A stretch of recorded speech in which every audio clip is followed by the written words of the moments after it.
হাদিসের ভাষ্য মতে কোন দিক থেকে ফিতনা শুরু হবে? এ, পূর্ব দিক থেকে, বি, পশ্চিম দিক থেকে, সি, উত্তর দিক থেকে, ডি, দক্ষিণ দিক থেকে।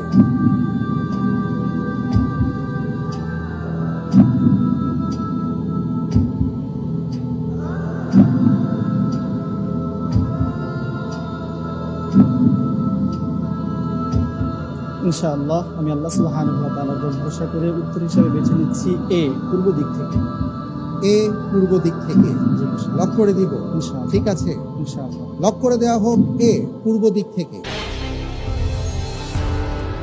আপনি যে উত্তরটি দিয়েছেন আপনার উত্তরটি এবারও সঠিক হয়েছে। আলহামদুলিল্লাহ। আলহামদুলিল্লাহ। এ প্রসঙ্গে শায়েখ আহমদুল্লাহ, আমি আপনার কাছে আসছি, যদি আমাদেরকে এ ব্যাপারে বিস্তারিত একটু বলেন যাতে করে আমরা সতর্ক হতে পারি। কিয়ামতের পূর্বে নানামুখী ফিতনার মুখোমুখি আমাদেরকে হতে হবে। আর ফিতনা বলতে বোঝানো হয়েছে মূলত পরীক্ষাকে। ফিতনা শব্দের অর্থই হলো পরীক্ষা। আল্লাহ রাব্বুল আলামিন কিয়ামতের পূর্বে এমন এমন কিছু বড় বড় ঘটনা ঘটাবেন যে ঘটনাগুলোর কারণে মানুষ পরীক্ষার মধ্যে পড়ে যাবে, মানুষ ধোঁয়াশার মধ্যে পড়ে যাবে এবং সেই ধোঁয়াশার মধ্যে অনেকের পা পিছলে যাবে এবং সে বিচলিত হয়ে যাবে, গোমরাহিতে চলে যাবে। যেমন কিয়ামতের পূর্বে দাজ্জালের আবির্ভাব ঘটবে।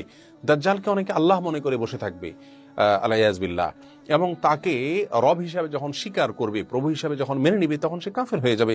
দাজ্জাল যে জাহান্নাম দেখাবে সেটাকে মানুষ জান্নাত, যেটাকে সে জান্নাত দেখাবে সেটাকে জান্নাত মনে করে প্রবেশ করবে, কিন্তু সে জাহান্নাম হবে।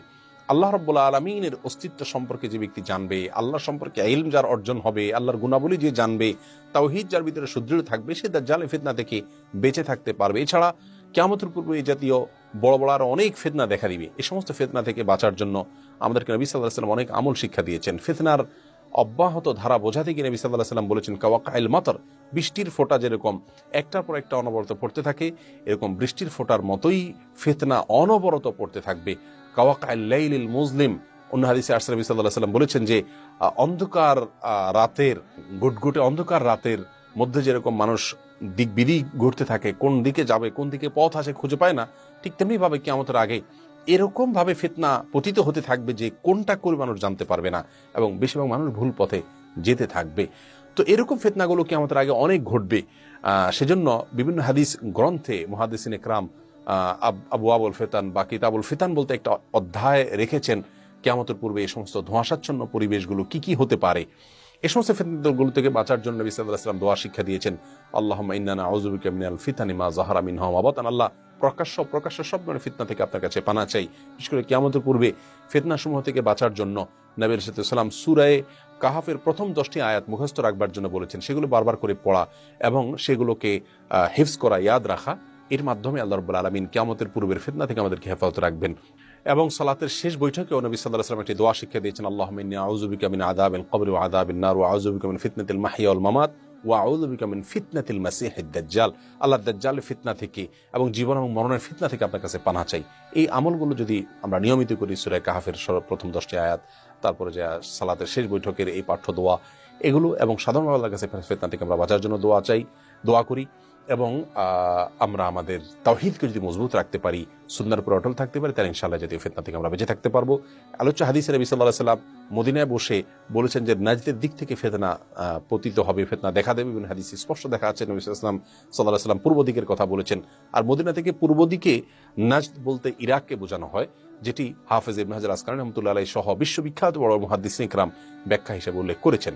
নাজদ বলতে যদিও সৌদি আরবের একটা জায়গার নাম নাজদ, কিন্তু মূলত নাজদ বলা হয় উঁচু জায়গাকে, যে কোনো উঁচু ভূমিকে নাজদ বলা হয়। আর যে কোনো দেশের উঁচু এবং নিচু দুই ধরনের ভূমি থাকলে নিচু ভূমিটাকে তেহামা বলা হয়, উঁচুটাকে নাজদ বলা হয়। তো আরবে উঁচু ভূমির মধ্যে ইরাক রয়েছে, আরও বিভিন্ন অঞ্চলে উঁচু ভূমি আছে, অন্যগুলোর তুলনায় সেগুলো একটু উঁচু থাকে। মদিনা থেকে পূর্ব দিকে যদি ইশারা করা হয়, যেমন নবী সাল্লাল্লাহু আলাইহি ওয়াসাল্লাম করেছেন, তাহলে মদিনা থেকে পূর্ব দিকে উঁচু ভূমি হলো ইরাকের মরু অঞ্চল, যে সম্পর্কে হাফেজ ইবনে হাজার আসকালানী রাহমাতুল্লাহি আলাইহি সদর মুহাদ্দিসগণ উল্লেখ করেছেন। এই সমস্ত জায়গাগুলো থেকে ফিতনা দেখা দিবে, শয়তানের শিং বের হবে, নবী সাল্লাল্লাহু আলাইহি ওয়াসাল্লাম বলেছেন কিয়ামতের আগে, এবং মানুষ ধোঁয়াশাচ্ছন্ন হয়ে ঈমান হারা হয়ে যাবে দলে দলে।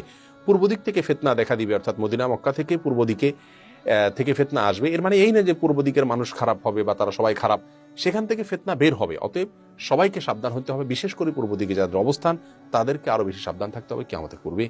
আল্লাহ তাআলা আমাদের সকলের ঈমানকে হেফাজতে রাখার তৌফিক দান করুন। অনেক অনেক ধন্যবাদ শায়েখ আপনাকে। আল্লাহ তাআলা আমাদের সবাইকে সকল ধরনের ফিতনা থেকে হেফাজতে রাখুন। আল্লাহুম্মা আমিন।